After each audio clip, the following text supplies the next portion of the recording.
Monsieur le Président du Conseil national du patronat, Messieurs, dames, partenaires, Monsieur le Conseil général de Football des Recettes, Monsieur le Conseil des services de Football des Recettes, chers collègues directeurs, chers dirigeants, agents du Football des Recettes, et chers amis et partenaires des médias,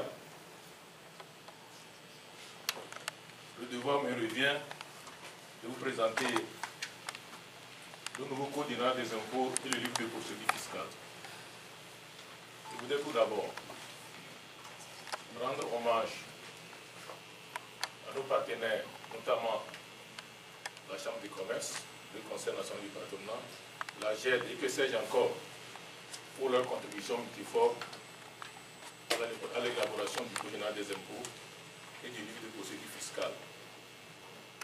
Je voudrais aussi rendre hommage aux agents de des recettes, notamment M. Chango, le directeur de la législation fiscale et du contentieux qui est à la retraite. C'est sous son augure que ce code général des impôts et l'autre procédure fiscale ont vu le jour. Et féliciter tous les directeurs, que ce soit du commissariat des impôts, du commissariat général, du commissariat des douanes et tout agent qui ont participé à l'élaboration de ces deux documents. Je voudrais terminer mes hommages en disant toutes nos admirations à l'ancienne législature de l'Assemblée nationale qui a voté à l'unanimité le code général des impôts et des livres de procédure fiscale. Ça n'arrive pas tous les jours. Ça n'arrive pas tous les jours à l'hémicycle, à l'Assemblée nationale du Togo, que des documents de cette envergure soient votés à l'unanimité. C'est pour dire que notre œuvre, même si elle est parfaite, je peux dire qu'elle est parfaite, mais comme la loi fiscale n'est jamais parfaite, c'est de loi peuvent souffrir de quelques imperfections. Alors, je voulais vous présenter le plan. Il y a un contexte général, il y a les actes de la réforme, et le code général des impôts lui-même n'est plus le livre de procédure fiscale. Le contexte général. Il faut quand même rappeler que le code général des impôts qui était en vigueur avant l'entrée en vigueur du nouveau code général des impôts du des procédures fiscales des années 85. Vous savez, 1985-2018, ça fait 33 ans. Et il n'est pas facile de monter un code qui a déjà fait ses preuves. Et comme vous le savez, le code général des impôts, comme dans tous les pays du monde, souffre toujours des imperfections, puisque le code général des impôts est une émanation de la politique fiscale du gouvernement. Ce qui fait que chaque année, il y a toujours des lois de finances qui viennent corriger le code général des impôts dans tous les pays du monde. Je salue en passant Michel Messi, un doyen des impôts qui a été aussi en charge de la législation fiscale. Je ne sais pas combien de modifications il a pu apporter parce qu'il avait contribué aussi à l'élaboration et à la perfection du code que nous avons finalement enterré, qui est le nouveau code qui va le jour. Alors, donc, il y a une complexité du dispositif fiscal existant. Comme je l'avais dit, l'incohérence n'indique pas les modifications partielles des articles. Loi de finances, quelquefois vous allez voir que loi de finances, les dispositions viennent se contredire. Absence de démarcation nette entre les règles d'assiette et de procédure d'application. Et puis, il y a une évolution de l'environnement juridique et légal. Il y a les nouvelles règles qu'il faut introduire dans le nouveau code général des impôts. Vous savez, la fiscalité, c'est la matière des matières. Elle intègre beaucoup toutes les matières. Tout à l'heure, lorsque le collègue des douanes parlait de nouvelles dispositions qui sont comprises dans le code national des douanes, il a parlé beaucoup de choses qui relèvent de l'EMC. Et que l'administration fiscale, le code général des impôts doit tenir compte pour pouvoir évoluer. C'est pour cela qu'en ce qui concerne les nouvelles règles, le droit commercial, le droit des sociétés, on parle de loi aujourd'hui. Il faut quand même que nous essayons d'adapter notre dispositif fiscal aux nouvelles règles au niveau régional et international. Il y a le droit civil. Aujourd'hui, le Togo s'est doté d'un nouveau code des personnes et de la famille. Cette fameuse question de chef de famille, avant le chef de famille, c'était le mari. Aujourd'hui, les femmes ont lutté, ont obtenu que ça se négocie. Les femmes n'acceptent plus se mettre sous tutelle. Alors, par rapport à cela, il fallait revoir la notion du foyer fiscal. Ceci, il faut que le code général des impôts aussi en tienne compte pour pouvoir à qui la charge fiscale doit émaner. Il y a le droit comptable. Aujourd'hui, on parle du squatter révisé. Avec le squatter révisé qui, aujourd'hui, oblige toutes les administrations fiscales à regarder vers d'autres horizons. Avant, nous avions 3 systèmes comptables. Aujourd'hui, on n'a que 2. Il y a le système minimal de trésorerie et puis le système normal. Le système allégé a été supprimé. Il va falloir alors que nous tenions compte de cette nouvelle donne. Maintenant, il y a l'émergence de problématiques fiscales nouvelles. Aujourd'hui, on parle de plus en plus de l'amélioration du climat des affaires. Tous les pays sont regardants des investisseurs venant de l'extérieur, puis des investisseurs au niveau local. Il faut rendre l'environnement des affaires très cohérent, très attractif, que ce soit au niveau national ou au niveau international. Il y a aussi cette problématique du contrôle des prix de transfert. Il y a l'adhésion au Forum mondial. De plus en plus, on parle d'échange de renseignements et puis de la coopération fiscale internationale. Donc, toutes ces nouvelles donnes ont été prises en compte dans le nouveau Yéna des impôts. Alors, les actes de réforme.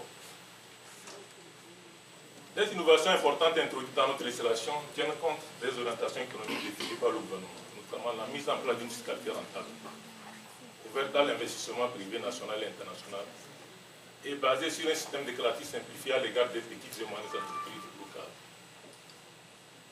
Je n'ai pas besoin de mentionner que nous œuvrons dans un cadre régional. Le conseil dans son introduction a parlé de l'UMON et de la CBAO. Pas besoin de le mentionner. En tout cas, nous n'avons pas le droit d'ignorer ces arsenals pour pouvoir évoluer. Donc cette réforme majeure s'articule autour des points essentiels. Il y a d'abord la rationalisation de la structure du système fiscal. La modernisation par l'intégration des bonnes pratiques. Voilà. Aujourd'hui, le Togo ayant fait le choix de mettre en place une régie de recettes, le FITOGRE des recettes, nous avons l'obligation vraiment de nous ouvrir sur le plan mondial. Il y a déjà des pays qui ont déjà fait des trucs en ce qui concerne la gestion des offices. Il y a également le fait qu'aujourd'hui, aucun pays, aucune administration fiscale ne peut pas vivre en autarcie. Il faut s'ouvrir sur le monde. Parce qu'il y a les meilleures pratiques, il faut aller chercher ailleurs. C'est pour cela que l'Office des recettes est ouvert sur beaucoup d'associations et organisations internationales en ce qui concerne la fiscalité, que ce soit de partout intérieur.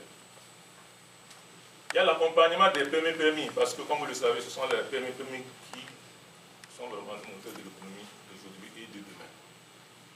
Il y a l'élargissement de l'assiette fiscale. Vous savez, de plus en plus, on nous accuse de faire en sorte que l'assiette fiscale soit supportée par les entreprises structurées. Donc, il faut envisager l'élargissement de l'assiette fiscale tendant à décharger un peu les grandes entreprises parce qu'elles en supportent trop. Sinon, nous risquerons de tirer la poule aux autres.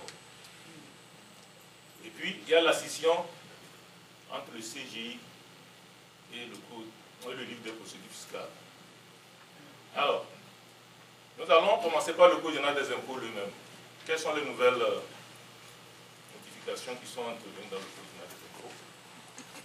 Nous avons parlé de la rationalisation fiscale. Voilà. L'IRPP, il est resté. Et il est toujours à l'article 1. La petite histoire, c'est que la première fois que j'ai ouvert le Code général des impôts français, l'article 1 du Code général français est égal à l'article 1 du Code général des impôts du Togo. Aujourd'hui, nous aussi, nous avons voulu évoluer pour marquer une nette différence parce que le Togo a fait du progrès en ce qui concerne sa politique fiscale. Mais aujourd'hui, au niveau de l'EPP, nous avons distingué des revenus. Voilà. Il y a les revenus d'emploi, il y a les revenus fonciers, il y a les capitaux mobiliers et puis les revenus d'affaires. Au niveau des revenus d'emploi, il y a les traitements et salaires. Il y a les rémunérations des gérants. Comme vous le savez, ils sont associés à un taux progressif. Voilà. Au niveau des revenus fonciers, la charge fixe c'est 50% un abattement de 50% forfaitaire et après maintenant calcul impôt. Maintenant, au niveau des revenus d'affaires, nous avons considéré que, avant, avec l'IRPP, on définissait les prêts comme étant un impôt qui remplit 8 catégories. Aujourd'hui, nous avons bien entendu que ces revenus s'y retrouvent d'une façon ou d'une autre, mais pas tous. Nous avons distingué les revenus d'emploi, les revenus fonciers, les revenus capitaux mobiliers et puis les revenus d'affaires, en mettant les BIC bénéfices intérêts commerciaux, et les bénéfices non commerciaux, et puis les bénéfices agricoles dans les revenus d'affaires. Ils sont assujettis au taux progressif de 30%. Voilà. Par rapport à ça, en bas, vous allez voir qu'il y a une augmentation de l'abattement forfaitaire pour chaque famille. Aujourd'hui, au lieu de 6 000, nous sommes partis à 10 000 par enfant à charge. Avant c'était 6 000, maintenant nous sommes à 10 000 par enfant à charge. Il y a la suppression de la notion du foyer fiscal. J'avais fait cette désignation concertée de la personne ayant la charge des enfants, comme je l'avais dit. Parce que de plus en plus aussi, il y a cette question des femmes qui vivent seules, qui sont en fait des salariés qui voudraient bénéficier des abattements pour chef de famille. Il faut quand même que le législateur leur donne l'occasion aussi d'en jouir en ce qui concerne l'abattement pour chef de famille. Maintenant, il y a l'institution d'un minimum de perception de 3 000 par an sur les revenus d'emploi.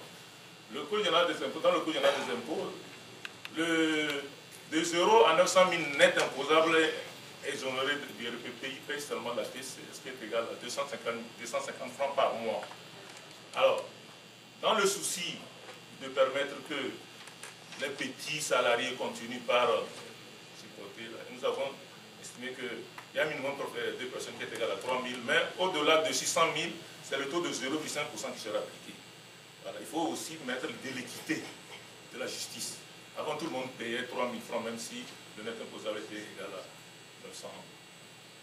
Alors, l'impôt sur les sociétés, oui, tout à l'heure, lorsque le Conseil général avait annoncé que nous sommes passés de 28 à 27, j'ai constaté quelques rires de joie dans la salle. Voilà, c'est une provocation. C'est pour vous entendre encore réagir. Voilà. Monsieur Messi, qui travaille beaucoup avec le patronat, c'est que nous venions. Nous étions à 40%. Monsieur Messi, nous étions à 40% il y a à peine 10 ans. Nous sommes aujourd'hui à 25%.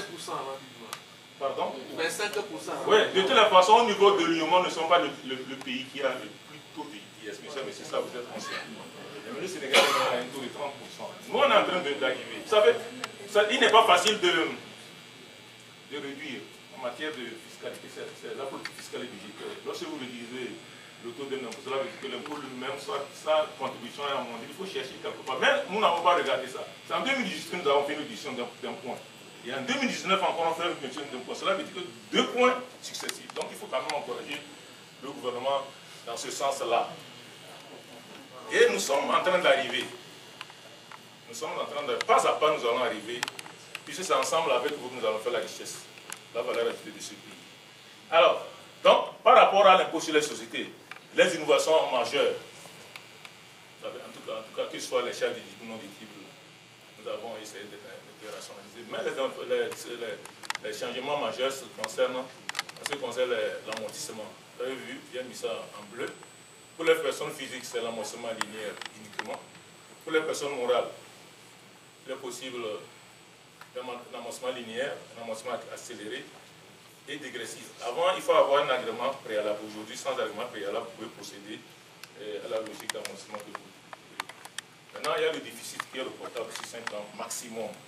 Voilà. Lorsque vous avez un déficit fiscal, vous avez le droit de le reporter jusqu'à 5 ans, sans que le terme vienne taper la main là-dessus.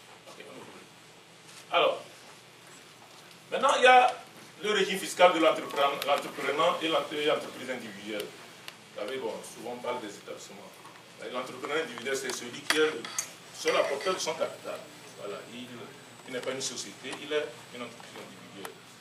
À ce niveau, nous avons fait une distinction entre 2 régimes. Il y a le régime de la TPU, taxe professionnelle unique, l'impôt synthétique déclaratif, et le régime taxe professionnelle unique, régime forfaitaire. Alors, pour les commerçants, producteurs, artisans, transporteurs, prestataires, dont le chiffre d'affaires se situe entre 30 et 60 millions, c'est la TPU régime déclaratif, dont les taux diffèrent si c'est négoce 2%, si c'est service 8%. Maintenant, de même type d'entrepreneur, lorsque le chiffre d'affaires se situe entre 0 et 30 millions, c'est la TPU régime forfaitaire Donc nous avons tenu compte aussi des moyens mécaniques mis en exploitation. Voilà. Maintenant, le point accompagnement des PME-PMI. J'avais dit tantôt que les PME-PMI préoccupent beaucoup le gouvernement, leur situation, leur éclosion, leur épanouissement, leur émergence. Ce qui a amené encore une consécration dans le Code général des impôts, un réaménagement des faveurs fiscales pour les contribuables relevant des centres de gestion agréés, mais aussi d'autres structures publiques d'encadrement du secteur informel. Alors, pour information, les redevables de la TPE adhérents des CGA doivent bénéficier d'une réduction de 40% de leur imposition pendant 4 années. Alors, si la TPE est égale à 300 000 à payer, donc cela veut dire qu'au lieu de payer 300 000, on ne paye que 300 000 moins 40% de 300 000.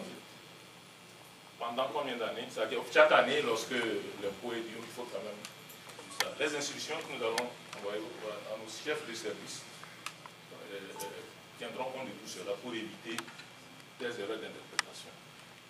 Par contre, les entrepreneurs non adhérents au CGA, mais appartenant à une structure publique d'encadrement et de promotion du secteur informel, là aussi par exemple la NADEP, bénéficieront d'une réduction de 40% au titre de l'impôt scientifique pendant 2 ans.